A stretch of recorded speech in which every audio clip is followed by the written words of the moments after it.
आपको परमेश्वर की इच्छा में चलना है, क्योंकि ये कोई टोटका नहीं है कि आप ऐसे शब्द बोलेंगे तो ठीक हो जाएंगे। ये टोटका नहीं है। अगर आप ये टोटके की तरह इस्तेमाल करेंगे, आपकी लाइफ में कुछ नहीं होगा। तुम्हारी जो पर्पस है, तुम्हारा मांगने की जो मोटिव है, मांगने का मकसद है, वो प्रभु की महिमा होना चाहिए। हन्ना ने कहा, प्रभु अगर तू मुझे बेटा देगा, मैं तेरे भवन में दे दूंगी। पहले भी मांगती थी, रोती थी, खाना नहीं खाती थी, बड़ा कुछ करती थी, लेकिन प्रभु देता नहीं था। लेकिन जब उसने प्रभु की महिमा के लिए कुछ मांगा, तो परमेश्वर ने उसको बेटा दिया, और उसके बाद उसको और बेटे और बेटियां भी दी। कहते मेरी बात को समझ रहे हैं? तो जब आप इस वचन को पूरा कर रहे होंगे कि मुझे एक्नॉलेज, विश्वास करना है, वचन पहचान लेना है जो मुझे बोलना है, वचन को पहचान कर विश्वास करना, दूसरा अंगीकार करना, तीसरा रिजल्ट है जो अपने आप आ जाएगा। लेकिन उसके साथ साथ मेरी लाइफ साइड पर कैसी होनी चाहिए?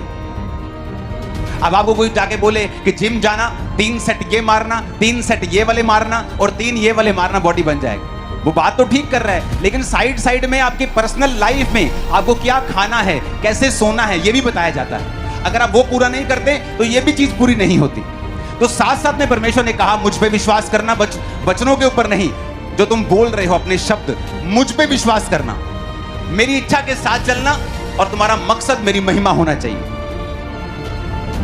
ऊंची बात से बोलो हालेलुया। हमें यह बात समझ लेनी चाहिए,